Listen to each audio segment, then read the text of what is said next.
Shanti.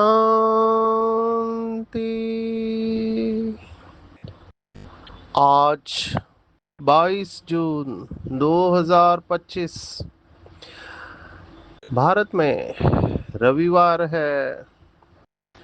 Today is 22nd June 2025 and it's Sunday in Bharat. आज की मुरली का जादुई रहस्य स्वयं को प्रेरणा देने के लिए magical secrets of today's murli for motivating the self. आज रविवार है तो अव्यक्त बाप दादा के बहुत ही पावरफुल और मधुर महावाक्य है। रिवाइज तारीख है 15 दिसंबर 2005। Revise date is 15th December 2005। मुरली का टाइटल है अब स्नेह और सहयोग की रूपरेखा स्टेज पर लाओ, हर एक को गुण और शक्तियों की गिफ्ट दो। बहुत ही पावरफुल मुरली है, भट्टी की मुरली है। बाबा ने फंडामेंटल प्रश्न का जवाब दिया है कि क्यों बाबा के बच्चे परमात्मा प्यार का अनुभव नहीं कर पाते हैं। बाबा के शब्द बहुत पावरफुल है कि बच्चे लवली है पर लवलीन नहीं है। एक अक्षर न का फर्क है। लवली और लवलीन पिछले 3 मुरलियों में लगातार परमात्मा स्नेह की बात याद कर रहे बाबा, तो आप समझ सकते हैं कि ये कितना इम्पोर्टेंट है। परमात्मा स्नेह में लवलीन होना कितना इम्पोर्टेंट है, हम इसके गहराई में जाने वाले हैं। बाबा ने प्यार में कमी का कारण 2 बातें बताई। हमेशा 3-3 बातें होती है, आज 2-2 बातों की जोड़ी है। लीकेज बाबा ने कहा, जैसे कोई टाकी में लीकेज होता है तो पानी ठहरता नहीं है, ऐसे ही बाबा ने लीकेज बताया। संसार और संस्कार, ये 2 शब्दों में बाबा ने रैप अप कर दिया। ये बाबा का हम कहेंगे यूएसपी है। शॉर्ट में सब कुछ बता देता है, हमको उसके गहराई में जाना होता है। तो पुराने संस्कार की आकर्षण और पुराने संसार की आकर्षण, पुराना शब्द इम्पोर्टेंट है, हम इसकी गहराई में जाएंगे और इसके वजह से मेहनत लगती है। और उसका सॉल्यूशन बाबा ने कहा कि जैसे बाप दादा सभी बच्चों को स्नेह और सहयोग देते हैं, ये 2 शब्द भी बहुत इम्पोर्टेंट है। आज तो कहा गिफ्ट देना है। देखो बाबा का तरीका कितना अच्छा है। बात वही है लेकिन उसको गिफ्ट के रूप में देना, खुशी होती है। देने में भी खुशी है और लेने में भी खुशी है। गिफ्ट को कितने प्यार से सजा के देते हैं। एक मुरली में कहा था सहयोग का नोट देना है। अभी नोट भी बहुत पावरफुल है, किसी को नोट दो तो खुशी होगी, तो सहयोग का नोट। आज का स्नेह सहयोग की गिफ्ट, तो गिफ्ट देके या शुभ भावना और शुभ कामना द्वारा किसी को परिवर्तन कर सकते हैं। दूसरी जोड़ी है, तीसरी जोड़ी है जो बहुत अच्छी लगी मुझे। ये बाबा से सीखना चाहिए कि कैसे शॉर्ट में अपना मैसेज किसी को दे सकते हैं। आज की मुरली में तीसरी जोड़ी है इंतजार और इंतजाम की। ये बाबा के महावाक्य यज्ञ में प्रसिद्ध हुए। सभी लोग इसको गिफ्ट के रूप में देते हैं। कोई मुझे कहता है कुछ लिख के दो नोटबुक में, तो मैं यही लिख के देता हूँ, इंतजार नहीं करो, इंतजाम। तो इंतजार और इंतजाम की जोड़ी है। और फिर लास्ट डॉक्टर के लिए इम्पोर्टेंट, एक्सरसाइज और भोजन। ये बाबा ने 2005 में कहा था। अब मैं देख रहा हूँ इतने सारे डाइट्स आ गए और हर एक को लगता है उसका डाइट सबसे इम्पोर्टेंट है। कोई कहता है कि ये नहीं खाना चाहिए, कोई कहता है ये खाना चाहिए। तो डाइट और एक्सरसाइज के ऊपर कितना कुछ चलता है। बाबा ने ये 2005 में कहा था। तो ये चार जोड़ियों की गहराई में हम जाने वाले हैं। और फिर आज गुजरात के साथ बाबा की मुलाकात भी बहुत गुह्य है। 108 की माला और 16,108 की माला। फिर वारिस में, वारिस निकालने को बाबा हमेशा कहता है, तो गुजरात को ये कहा था, हम सबके लिए कहा है। वारिस माना जिसको देखकर अनेक आत्माएं आए। वारिस की निशानी वैसे तो तीन है, इसमें कि दो तो आज की मुरली में आई है, स्नेही और सहयोगी होते हैं वारिस। और तीसरी इंपॉर्टेंट बात है, वो शक्तिशाली होते हैं। और सिद्धि स्वरूप बनने के लिए मन के मौन को बाबा ने गहराई में जाने को कहा है। और जो स्वयं समर्पित होते हैं उनके आगे सभी विश्व समर्पित होता है। ये आज की पूरी मुरली है। हम शुरुआत करेंगे परमात्मा प्यार, लव ऑफ गॉड। पूरा क्रिश्चियनिटी गॉड्स लव के ऊपर। आज भी देखो, विदेश में सच्चे प्यार के भूखे हैं। मैं हमेशा अपने स्पीच में ये दो बातें कहता हूँ कि इस समय जो गरीबी है वो धन की गरीबी नहीं है। हालांकि कुछ देशों में आज भी गरीबी है, जैसे अफ्रीका में सोमालिया जैसे कंट्रीज है जहाँ पर बहुत गरीबी है। लेकिन ओवरऑल, जैसे भारत में भी दुष्काल पहले पड़ा था, जब भारत के पंत प्रधान लाल बहादुर शास्त्री जी थे, तो उस समय बहुत दुष्काल पड़ा था और विदेश से भारत को अनाज भेजा जाता था, लाल गेहूं आता था। ये पुराने भाई बहने शायद जानते होंगे। लेकिन अभी तो वैसी कोई बात नहीं है। ओवरऑल धन की कमी है, ऐसा नहीं कि नहीं है, लेकिन भूखे नहीं मर रहे। सबसे बड़ी गरीबी इस समय हम देखते हैं वो है प्यार की गरीबी और सम्मान की गरीबी है। मैं तो अपने सेशन में अभी मैं लेने वाला हूँ, पुणे में बहुत अच्छा सेशन है। मुझे भी खुशी हो रही है, पहली बार ले रहा हूँ। मुझे टॉपिक पूछा गया था DY Patil deem university Pune में, तो एडिक्शन के ऊपर था। तो उनका कहना है कि एडिक्शन का टॉपिक लिखते ही लोग आते नहीं है क्योंकि लोग दो बातें सोचते हैं, वही बातें होंगी कि नशा खराब है, और दूसरा लोग ये भी सोचते हैं हम तो नशा करते नहीं तो जाके क्या फायदा। तो लोगों को आकर्षित कैसे करें तो टॉपिक थोड़ा अट्रैक्टिव हो। तो मैंने 10-12 टॉपिक दिए थे, उसमें से एक टॉपिक उन्होंने सिलेक्ट किया और उसका नाम है फ्लाई। फ्लाई ये अंग्रेजी शब्द है। फ्लाई का फुल फॉर्म है फर्स्ट लव योर सेल्फ। सबसे पहले खुद से प्यार करो। तो वो भी प्यार के ऊपर ही है। तो इसके ऊपर काफी चिंतन चला है, आपके सामने रखेंगे। लव को हम साइकोलॉजी में एक्सेप्टेंस कहते हैं।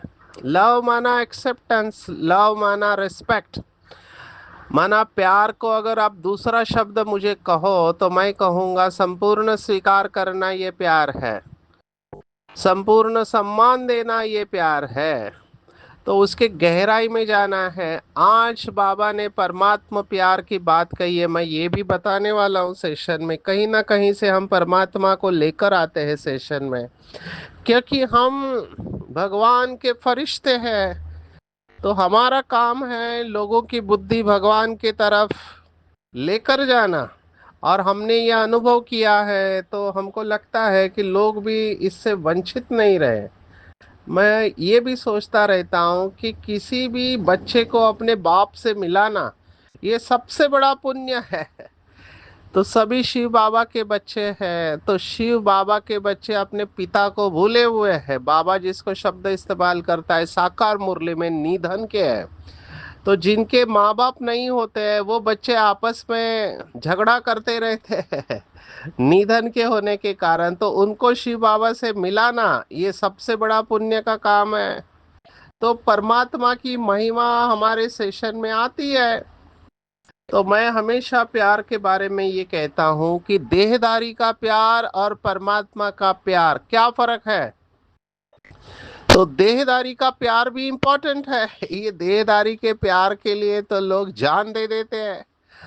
मैं देखता हूँ कॉलेज के लड़के लड़कियां अभी तो स्कूल में पहुंच गए, कम उम्र का प्यार, तो एक दूसरे के प्यार में जान देने को तैयार हो जाते हैं। लेकिन देहदारी का प्यार कैसा भी हो, वैसे लौकिक में सबसे श्रेष्ठ प्यार कहते हैं माँ का प्यार होता है।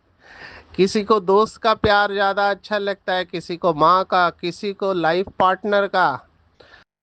तो प्यार के बारे में ऐसे कहते हैं कि देहधारी का प्यार ये पिंजड़े का पंछी बनाता है, और परमात्मा प्यार ये उड़ता पंछी बनाता है। ये परमात्मा प्यार की विशेषता है। आज बाबा ने परमात्मा प्यार की विशेषता क्या बताई है, देखो बहुत सुंदर है। पहला पूरा पैराग्राफ परमात्मा प्यार के ऊपर है।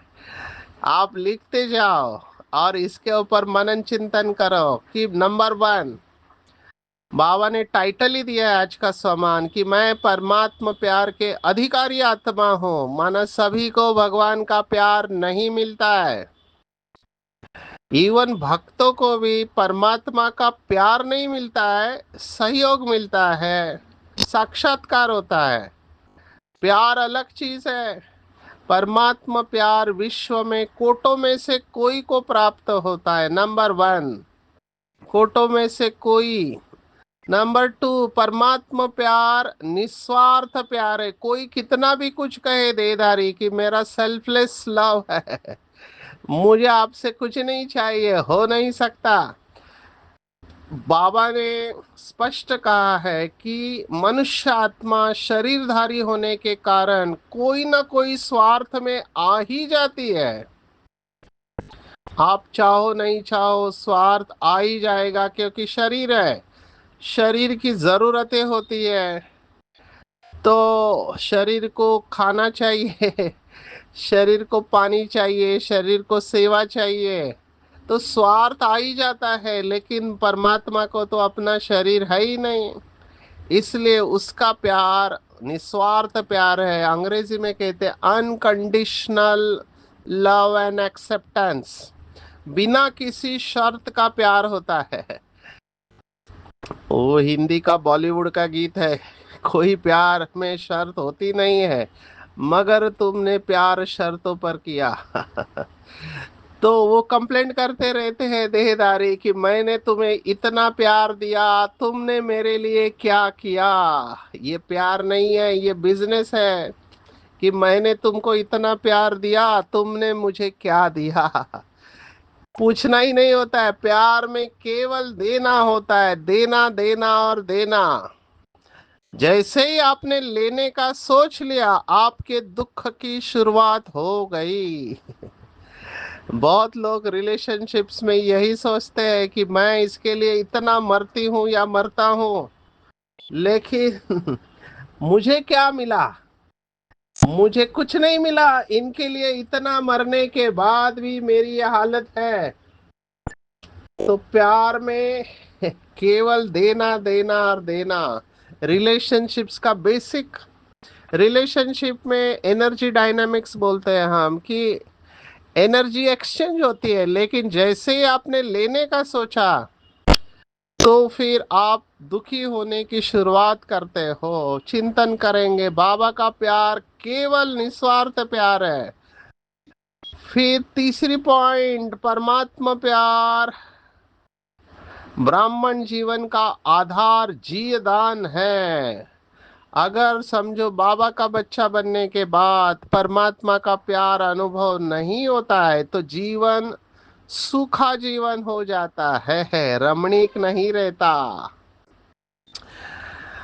परमात्मा का प्यार मेहनत से मुक्त करता है। आप सोचो कितनी विशेषता है परमात्मा प्यार की। एक एक पॉइंट को आप एक एक पॉइंट की गहराई में जाओ और उसके ऊपर चिंतन करेंगे। परमात्मा का प्यार साधनों की, व्यक्तियों की आकर्षण से मुक्त करा देता है, बंधन मुक्त करने वाला है। बाकी सबका प्यार बांधने वाला है। वो लौकिक में कहते तुम मेरे हो, तुम केवल मेरे हो, मेरा पति केवल मेरा है। तो वो बांधने वाला प्यार होता है। और परमात्मा प्यार ये बंधन मुक्त करता है। तो चिंतन करेंगे कि क्या ऐसे प्यार का मैं अनुभव करता हूँ। एक जन्म का परमात्मा प्यार, अंडरलाइन करेंगे, एक जन्म का परमात्मा प्यार अनेक जन्म संपन्न बनने का आधार है। इतना प्यार भरपूर करेंगे कि अनेक जन्म किसी से प्यार मांगने की जरूरत ही न पड़े। आज तो प्यार के भिखारी है लोग। भिखारी है, रिलेशनशिप ही प्यार के भीख के ऊपर है कि मुझे प्यार दो। मुझे जो दिखाई दे रहा है, मांग रहे हैं एक दूसरे से कि प्यार दो, प्यार दो, सम्मान दो। और लोग इसको फिर मैनिपुलेशन के रूप में इस्तेमाल करते। माना लोगों को कंट्रोल किया जाता है इन दो चीजों से। प्यार और सम्मान के भूखे होने के कारण प्यार और सम्मान दे के लोग अपना काम निकाल लेते हैं। तो देखना चाहिए कि क्या मैं ऐसे परमात्मा प्यार का पात्र आत्मा बनी हूँ। बाबा तो सबको दे रहे हैं। जितना परमात्मा प्यार में लीन होंगे उतने संपूर्णता के नजदीक होंगे, उतने संपन्न होंगे, विघ्न विघ्नों से मुक्त होंगे। तो बाबा ने दो शब्द इस्तेमाल किए, लवली। लवली है पर लव में लीन नहीं है। तो परमात्मा फरमान में चलने वाले देह के भान से भी कुर्बान रहते हैं। जैसे प्यार में अभी वो गीत मुझे याद आ रहा है साकार मुरली का, प्यार किया तो डरना क्या। तो प्यार में जब रहते हैं तो कुर्बान कुर्बान हो जाते हैं। माना सब कुछ सहन करना होता है। मुझे किसी ने प्रश्न पूछा कि मेरे संस्कार नहीं बदलते, मुझे पुरानी दुनिया की आकर्षण है। तो उसका कारण ये है, क्यों पुरानी दुनिया की आकर्षण है? क्योंकि पुरानी दुनिया में दो ही चीजें हैं। ये बाबा ने एक मुरली में कहा था, एक व्यक्ति है और एक वस्तु है। तो व्यक्ति से प्राप्ति होती है और वस्तु से तृप्ति होती है। तो ये दोनों चीजें हमको शिव बाबा से मिल सकती है और मिलती भी है। तो जिसको प्राप्ति है और जिसको तृप्ति है, उसकी आंख पुराने दुनिया में जा नहीं सकती है। वो आत्मा सदा अतीन्द्रिय सुख की मौज में रहेगी। तो ये जो जोड़ी है उसमें पांचवी जोड़ी, मौज या मूंज। मूंझना माना कंफ्यूज होना, गोंधळणे। और मौज माना एंजॉय करना, आनंद में रहना। तो या तो आप मेहनत कर रहे हो या तो आप मोहब्बत में हो। तो मोहब्बत कम है तो मेहनत है, अगर मोहब्बत है तो मेहनत नहीं है। ये बाबा ने कहा है। इसको ऐसे देखेंगे, या तो दिन है या तो रात है। रात है तो दिन नहीं, दिन है तो रात नहीं। मोहब्बत है तो मेहनत नहीं हो सकती, और मेहनत है तो मोहब्बत नहीं है। और मोहब्बत में है तो मेहनत भी नहीं लगती है। ऐसे नहीं लगता है जैसे लौकिक में कहते मैं कितना मरूं तुम्हारे लिए। तो मरना होता ही नहीं है।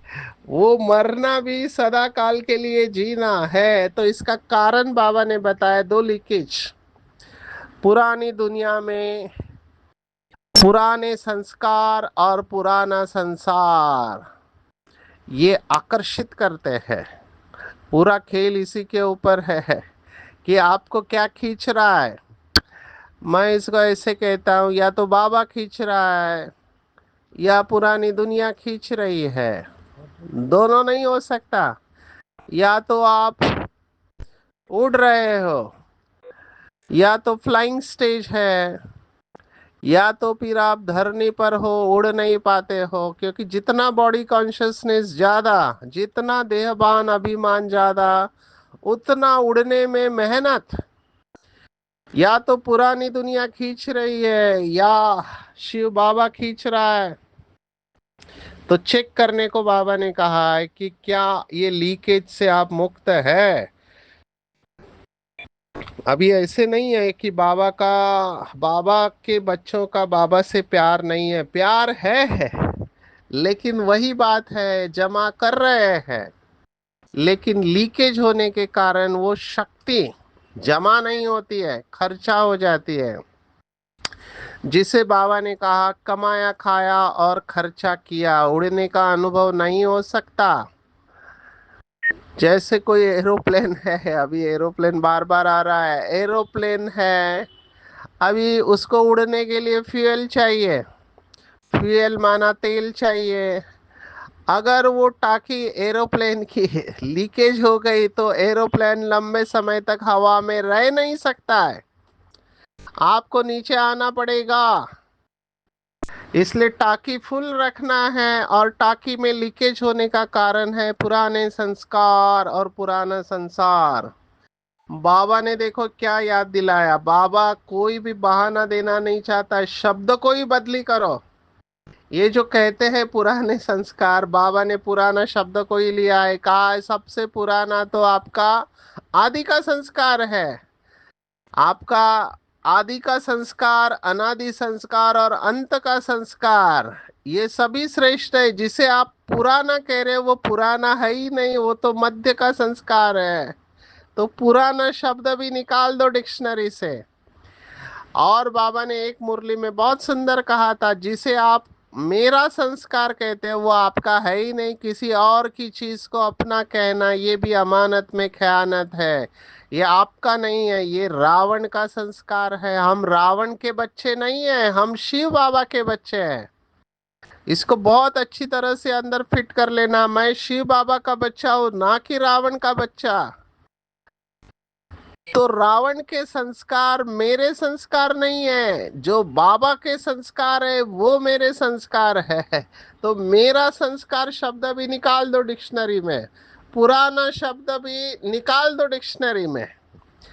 ये रावण के संस्कार है, तो distance yourself from Ravan sanskar. Ravan के संस्कार से अपने को अलग करना। जो बाप के संस्कार वो मेरे संस्कार है। अभी बाबा के संस्कार कौन से है?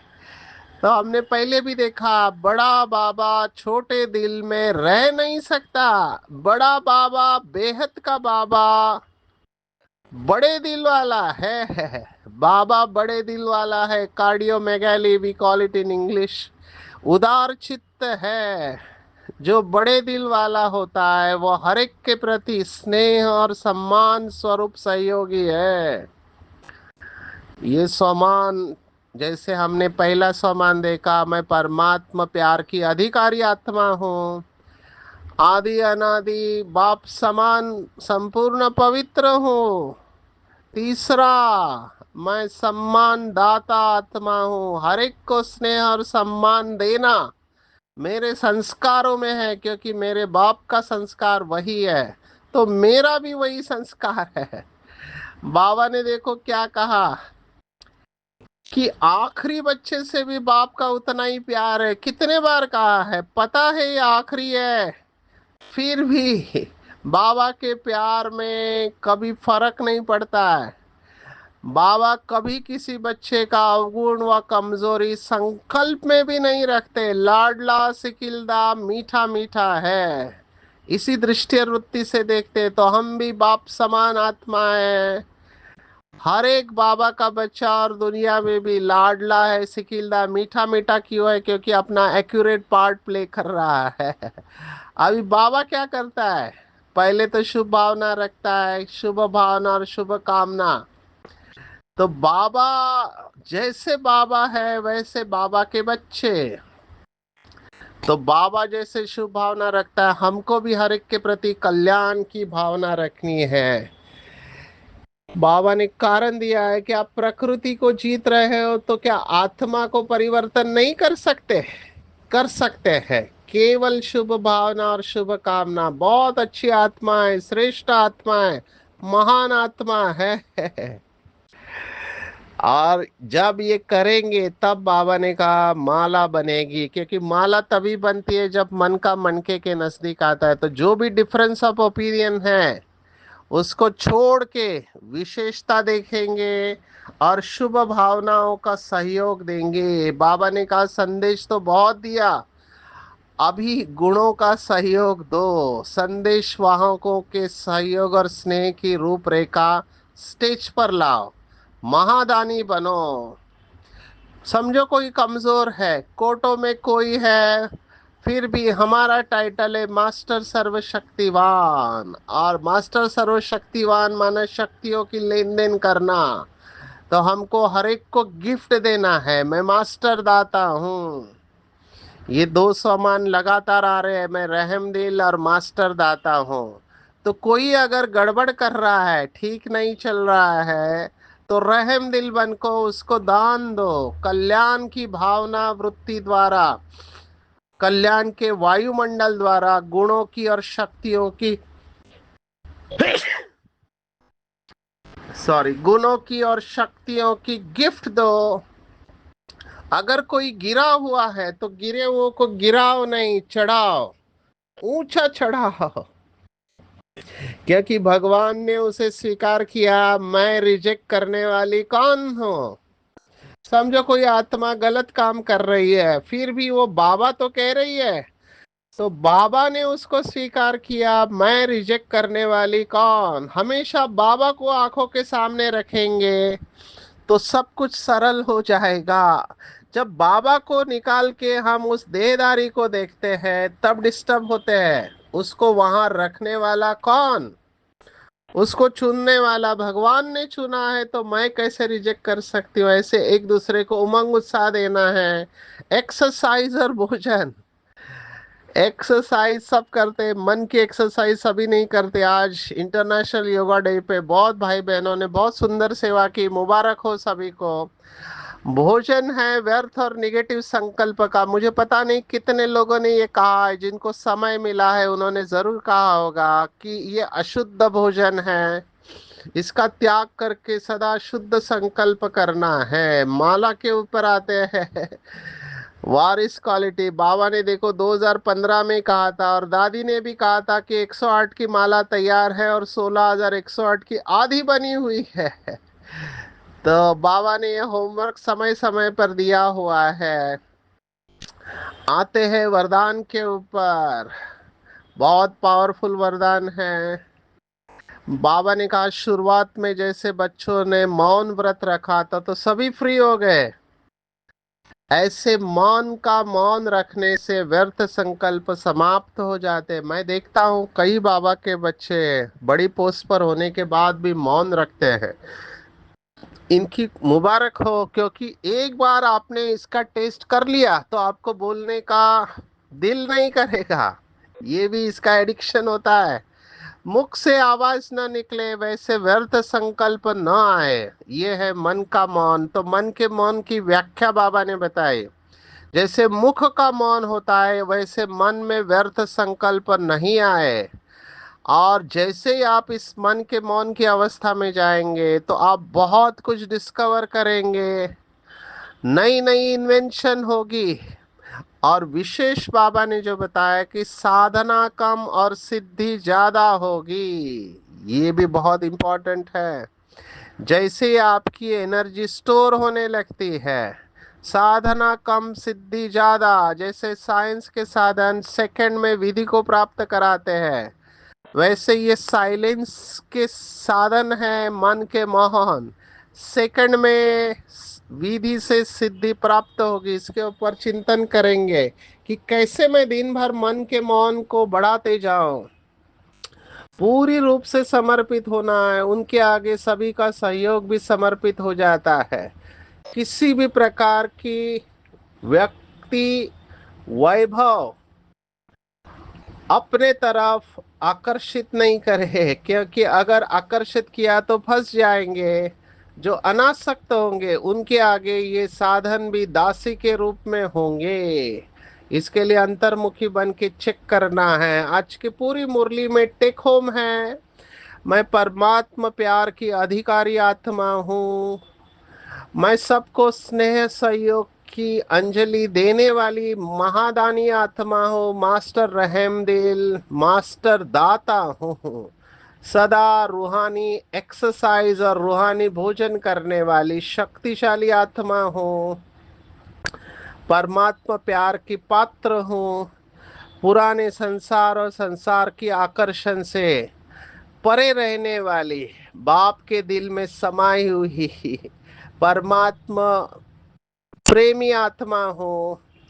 व्यर्थ और निगेटिव संकल्प के भोजन से मुक्त हो। इंतजार करने वाली नहीं लेकिन इंतजाम करने वाली, मेहनत नहीं लेकिन मोहब्बत में लीन होने वाली आत्मा हो। मन का मौन रखने वाली हो। मन के मौन से कम साधनों से ज्यादा सिद्धि का अनुभव करने वाली, स्वयं को संपूर्ण रूप से समर्पित करने वाली, सबको सहयोग देने वाली और सबसे सहयोग लेने वाली, और अनासक्त भाव धारण करने वाली, अंतर्मुखी आत्मिक स्थिति में स्थित रहने वाली महान आत्मा हूँ। अच्छा, ओम शांति।